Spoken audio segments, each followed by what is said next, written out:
Hello everyone, welcome to our YouTube channel chemistry वाले। तो बच्चों, आज के वीडियो लेक्चर में हम लोग डिस्कस करने वाले हैं chapter first some basic concepts of chemistry का lecture number 4 which is based upon the concept of atomic mass and what molecular mass. Okay, तो एटॉमिक मास क्या होता है?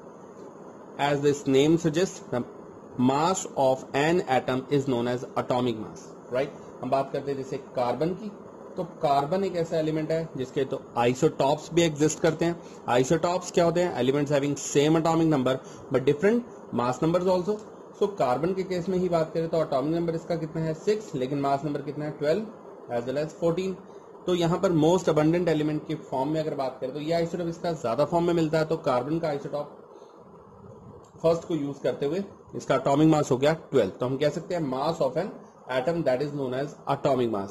सिमिलरली मॉलिक्यूलर मास क्या होगा? मास ऑफ द मॉलिक्यूल, और you can say sum of the atomic masses, right. लेकिन अभी आप लोग को ये नहीं मालूम कि इनका मास किस फॉर्म में मेजर किया जा रहा है, राइट। तो फिर क्या करते हैं, इन्हीं के साथ U मेंशन कर देते हैं। U stand for unified mass. Okay, तो मॉलिक्यूलर मास में एक और एग्जांपल लेता हूं, लाइक वी हैव NaOH। तो सोडियम का एटॉमिक मास 23, ऑक्सीजन 16, हाइड्रोजन 1, तो टोटल करके कितना आ गया 40U। U है यूनिफाइड मास। लेकिन समटाइम्स इन्हीं के साथ टर्म ऐड होती है, उसे लिखा जाता है ग्राम एटॉमिक मास। तो यहां से क्लियर हो रहा है कि हम एटम्स के मास को ग्राम्स की फॉर्म में कंसिडर करेंगे, right. So we can say the mass of atom in grams, that is known as gram atomic mass. For example, we have oxygen whose atomic number is 18, mass is what 16, लेकिन यहां पर हम इसका atomic mass क्या लिखेंगे 16, U ना लिखकर 16 ग्राम लिख देंगे। इसी तरह ग्राम एटॉमिक मास के बाद बात होती है किसकी? Gram molecular mass. तो सिमिलरली जब किसी मॉलिक्यूल का मास हम सम ऑफ द एटॉमिक मासेस की हेल्प से कैलकुलेट करेंगे तो हम बस क्या कहेंगे in the form of grams. The mass of the molecule in grams called molecular mass. Again we have one more example like sodium chloride. Atomic mass of sodium is 23, for chlorine 35.5, ये बन गया 58.5 grams। लेकिन important point ये है, या ये हम कह सकते हैं बच्चों के लिए कंफ्यूजन का पॉइंट भी, सर हमें एटॉमिक मास ही याद नहीं है। तो अगर एटॉमिक मास के लिए कोई ऐसी शॉर्ट ट्रिक हो जिससे हमें डिफरेंट यूजफुल एलिमेंट एटलीस्ट याद हो जाए, राइट, तो हमारी ये प्रॉब्लम सॉल्व हो जाएगी और इस पर जो एक्स्ट्रा क्वेश्चन आने वाले हैं वो भी क्लियर हो सकते हैं साथ के साथ। ओके,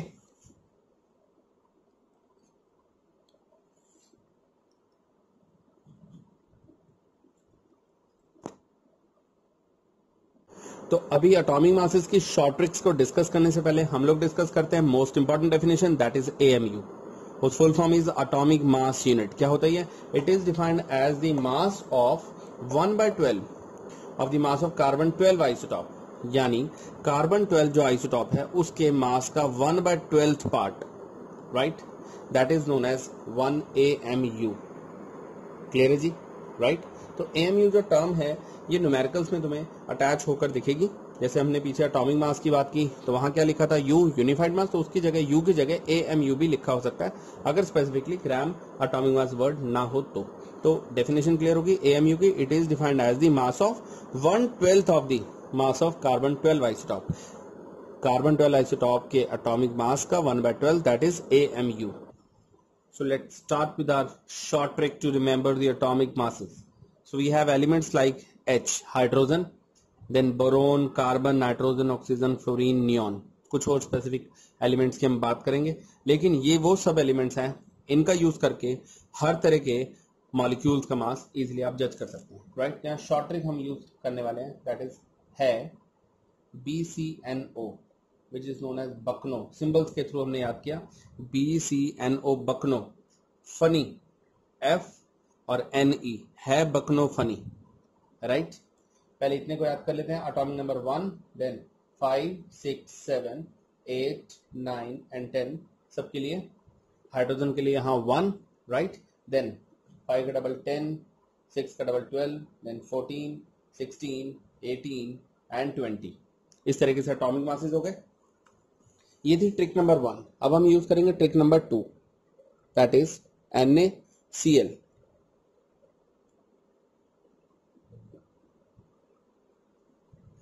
NaCl को इकट्ठा लिखूं तो हम कह सकते हैं नकल Ca, दैट इज करती, S मतलब सोनिया, Mg मैगी, P पकाने, K खाने में। राइट, रेसिपीज डिस्कस करते हैं, कॉपी कर लेते हैं ना। यहां पर बात हो रही है नकल करती सोनिया, मैगी पकाने और खाने में। राइट, तो इस तरीके से काफी सेलेक्टेड केसेस है, इनके एटॉमिक मासेस आपके कवर हो जाएंगे। Like for sodium we have what 23, for chlorine we have atomic mass 35.5, calcium 40, sulphur 32, magnesium 24, and phosphorus 31 and potassium 39। Right, तो मोस्ट इंपॉर्टेंट केसेस में से एक है ये। जो तुम शॉर्ट ट्रिक देख रहे हो एटॉमिक मासेस से लेकर मॉलिक्यूलर मासेस में इसका यूज होने वाला। क्लास 11 से लेकर 12 से लेकर मोस्ट इंपॉर्टेंट मोल कॉन्सेप्ट के अंदर इन सबका बहुत लार्ज स्केल पर यूज है। राइट, कॉम्पिटिटिव क्वेश्चन में काफी लार्ज स्केल के, चाहे हम बात करें मोल कॉन्सेप्ट पर बेस्ड क्वेश्चन को प्रोसीड करते हुए, जब उसके हाई ऑर्डर थिंकिंग स्किल्स के क्वेश्चन की तरफ जाओगे तो भी ये एटॉमिक मासेस यूजफुल होंगे। तो कुछ स्पेशल केसेस के बारे में हम यहाँ बात करते हैं। Determine the molecular masses of the following cases. अगर यहाँ लिखा होता determine the gram molecular mass तो अंडरस्टूड था कि हम लास्ट में जब इनका मास निकालते तो यू ना लिखकर हम जी लिख देते, बोले तो ग्राम्स की फॉर्म में है वो। राइट, तो अगर नहीं लिखा होगा ग्राम मॉलिक्यूलर मास की जगह ओनली मॉलिक्यूलर मास लिखा, इसका मतलब यू मेंशन कर सकते हो, यूनिफाइड मास। तो बात करते हैं सल्फ्यूरिक एसिड हमें गिवन है, तो इसका फॉर्मूला क्या होगा H2SO4। For benzene it is C6H6, for urea it is NH2CONH2, acetic acid we have formula CS3CHH। तो अभी के लिए तो इसके क्वेश्चन में फॉर्मूलाज गिवन हो भी सकते हैं। Right, methanol CS3OH, then ethanol C2H5OH, nitric acid we have HNO3, for cane sugar we have C12H22O11। तो बस करना ही क्या है, जो भी शॉर्ट ट्रिक तुमने सीखी है, एक एक एटम का मास इंडिविजुअली पुट करो। राइट, और मोलर मास जो वो जज कर सकते हैं। राइट, जैसे H2SO4 में सल्फर का atomic mass that is 32, hydrogen के लिए 1, ऑक्सीजन के लिए 16, पुट करो, टोटल करो तो रिजल्ट आ जाएगा 98U unified mass. For benzene अगर बात करें तो कार्बन के लिए 12, 12 into 6, 72 plus 6 that is 78U। For urea it is 60U। For acetic acid again 60U, then 32U, 46। इस तरीके से आप लोग इसको वेरीफाई करेंगे तो आपके मोलर मास जो है वो कैलकुलेट हो जाएंगे। राइट, तो अभी हम इन पर आने वाले स्पेशल क्वेश्चंस पर बात करेंगे। So we have additional questions based upon atomic masses and molecular masses. So calculate the mass of 1.5 gram atoms of calcium. Atomic mass of calcium is what 40। तो कैल्शियम के लिए हमें एटॉमिक मास गिवन है, हमें मास ही calculate करना है। इस तरह के क्वेश्चन में जहां मास कैलकुलेट करना है, एटॉमिक मास गिवन है और वहां भी लिखा है ग्राम्स, तो बच्चों को थोड़ी पजलिंग हो जाती है। तो बड़ा इजी वे में इसको तुम्हें बता रहा हूं। करना क्या है, calculate the mass, equation oriented चलेंगे। यहां इस वर्ड को भूल जाओ, क्या दिया 1.5 ग्राम एटम्स। यहां फोकस करो एटम्स पर कि 1.5 एटम्स ऑफ कैल्शियम के लिए हमें मास बताना है। ठीक है, 1.5 एटम्स के लिए तो हमें 1 एटम के लिए पहले खुद से मालूम होना चाहिए। तो इक्वेशन जब देखो, जो चीज हमें कैलकुलेट करनी है, इक्वेशन बनाते हैं वो इक्वल के बाद जाना चाहिए। अगर हमें मास कैलकुलेट करना है तो मास इक्वल के बाद जाएगा। ओके, एटम से इक्वेशन की शुरुआत होगी। We can write 1 atom of calcium is equal to what 40 grams. अगर 1 एटम के लिए क्लियर है तो क्या 1.5 एटम्स के लिए नहीं बता सकते? 1 के लिए क्लियर है, 1.5 से मल्टीप्लाई, तो 40 इंटू 1.5, डेसिमल हटाया, 0 कैंसिल, ये आ गया 60 ग्राम्स। तो ये आंसर हो गया आप लोग का। मालूम चला, फिर से बता दूं, 1 atom of calcium is equal to 40 gram. 1 के लिए क्लियर होना जरूरी था, तो 1.5 के लिए मल्टीप्लाई किया तो रिजल्ट आ गया 60 ग्राम। अगले क्वेश्चन में फोकस करते हैं, हमें कहा गया कैलकुलेट द ग्राम एटम्स।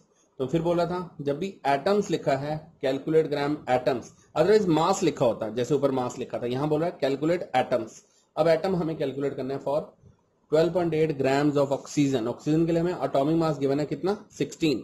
एक ऑक्सीजन एटम का मास है 16। तो इक्वेशन की शुरुआत करते हैं। जो हमें कैलकुलेट करना है वो इक्वल के बाद जाना चाहिए, राइट। तो हम इक्वेशन को कैसे स्टार्टअप दे सकते हैं, देखते हैं। 16 gram of oxygen is equal to 1 atom. Equal के बाद अब फोकस किस पे, एटम पर, क्योंकि कैलकुलेट भी तो एटम्स ही करने हैं। मैंने बताया ना हम लोग को ग्राम इग्नोर करते हुए। 16 gram of oxygen is equal to 1 atom. तो 1 ग्राम किसके इक्वल होगा, पहले 1 ग्राम के लिए जज कर लो, 1/16 एटम्स। तो अब कितने के लिए, अब हम 12.8 ग्राम्स के लिए कैलकुलेट कर सकते हैं। ये कुछ इस तरीके से है कि तुम्हें पहले से मालूम है कि जो 10 पेन है वो 100 रुपीज के हैं, तो 5 पेन कितने के आएंगे, तो पहले 1 पेन की वैल्यू मालूम होनी चाहिए, राइट। तो 1/16 इंटू 12.8, इस तरीके से जब तुम सॉल्व करोगे तो रिजल्ट आ जाएगा 0.8 एटम्स, राइट। हो गया क्वेश्चन कवर। फिर से बता दूं, 16 gram of oxygen is equal to 1 atom. Equal के बाद एटम जो कैलकुलेट करना है, 16 ग्राम के लिए हमें पहले से मालूम है, 1 ग्राम के लिए हमने जज किया, तो 12.8 के लिए मल्टीप्लाई होगा, जहां 1 के लिए क्लैरिफाई हुआ। सो एक और क्वेश्चन की अब हम प्रैक्टिस करते हैं। कैलकुलेट द मास, फोकस करते हैं, mass of 2.6 molecules of SO2, right. Mass calculate करना है 2.6 मॉलिक्यूल्स। मैंने फिर बोला था कि कब चीजें इजी हो जाएंगी, जब इस बात को पूरी तरह फॉलो करोगे कि ग्राम को इग्नोर करते हुए मॉलिक्यूल्स की बात हो रही है, ओके। तो यहां से हमें क्लियर होना चाहिए पहले एक मॉलिक्यूल का मास कितना है। तो सबसे पहले हम क्या करते हैं, इस तरह के क्वेश्चन जहां मॉलिक्यूल गिवन है, वी हैव टू जज what, molecular mass. Molecular mass किसका, सल्फर डाइऑक्साइड का कितना आएगा, सल्फर 32, देन ऑक्सीजन 16 का डबल 32, तो टोटल आ गया 64 ग्राम्स, इसलिए ग्राम दिया गया था। यहां से हम शुरू कर लेते हैं इक्वेशन। जो हमें कैलकुलेट करना है इक्वल के बाद जाएगा कि 1 molecule of sulphur dioxide is equal to what, 64 gram. 1 के लिए क्लियर है, एक मॉलिक्यूल के लिए 64 ग्राम है, तो 2.6 molecules of sulphur dioxide is equal to what, 64 into 2.6, तो 166.4 ग्राम्स इसका आंसर आ गया। ये ए पार्ट सॉल्व हो गया, मालूम चला, मास पूछा था, ग्राम्स में आंसर आया। 1 मॉलिक्यूल के लिए 64, तो 2.6 के लिए मल्टीप्लाई, डन। तो क्वेश्चन नंबर 2 के बी पार्ट की ओर बढ़ रहे हैं। Calculate the number of gram molecules in water in a beaker containing 576 grams of water. तो कैलकुलेट द नंबर, फोकस करो, क्वेश्चन को पढ़ते हैं अच्छे से। Calculate the number of molecules calculate करना, वरना मास लिखा होता, समझ रहे हो ना। मॉलिक्यूल्स कैलकुलेट करने हैं वाटर के, जबकि सैंपल में कितना है, 576 ग्राम्स ऑफ वाटर है। तो मैंने बताया जो कैलकुलेट करना है वो इक्वल के बाद जाना चाहिए। तो बात ऐसा कुछ करते हैं कि 1, जब भी मैंने बोला मॉलिक्यूल गिवन है, 1 मॉलिक्यूल ऑफ वाटर की बात हो रही है ना, मिनिमम इसके लिए चाहिए। तो पहले इसका मोलर मास यानी मॉलिक्यूलर मास देख लें। H2O के लिए 16 और double of 1 that is 18 grams. तो वाटर के एक मॉलिक्यूल का मास 18 ग्राम है। तो इस बात का यूज करते हुए इक्वेशन शुरू कर सकते हैं कुछ ऐसे कि 18 grams of water is equal to what, 1 molecule. जो कैलकुलेट करना है इक्वल के बाद जाएगा, 18 gram of water is equal to 1 molecule है। तो 1 ग्राम ऑफ वाटर किसके इक्वल आ गया, 1/18 मॉलिक्यूल्स। तो कितने के लिए मल्टीप्लाई, 576 ग्राम्स ऑफ वाटर में कितने मॉलिक्यूल होंगे, 1/18 into 576, the answer must be 32 molecules. बहुत ही छोटी छोटी सी बातें हैं, बट इंपॉर्टेंट पॉइंट है। समटाइम्स बच्चों को ये बेसिक्स भी क्लियर नहीं होते, राइट। तो मैं चाहूंगा कि इस तरह से जो हमारे लेक्चर्स की कंटिन्यूटी बन रही है, लेक्चर 1, 2, 3, 4 सब बच्चों को एक के बाद एक लगातार देखने हैं। इस तरह से कॉन्सेप्ट्स की जबरदस्त चेन बनेगी और आपके डेफिनेटली 11th केमिस्ट्री के कॉन्सेप्ट जो है वो क्लियर हो जाएंगे। इसी के साथ कुछ असाइनमेंट्स अगर आपको चाहिए तो उसके लिए हम अपनी मोबाइल ऐप का लिंक जो है डिस्क्रिप्शन में डाल देंगे। कुछ अगर वीडियो में आप लोग को मॉडिफिकेशन चाहिए, किसी तरह का आप फीडबैक देना चाहें, सो comment box is there, right? Give your valuable feedback also. Thanks for listening, thanks for watching this video. Keep watching our videos. Please subscribe our this YouTube channel Chemistry Wale. Thank you so much. Thanks for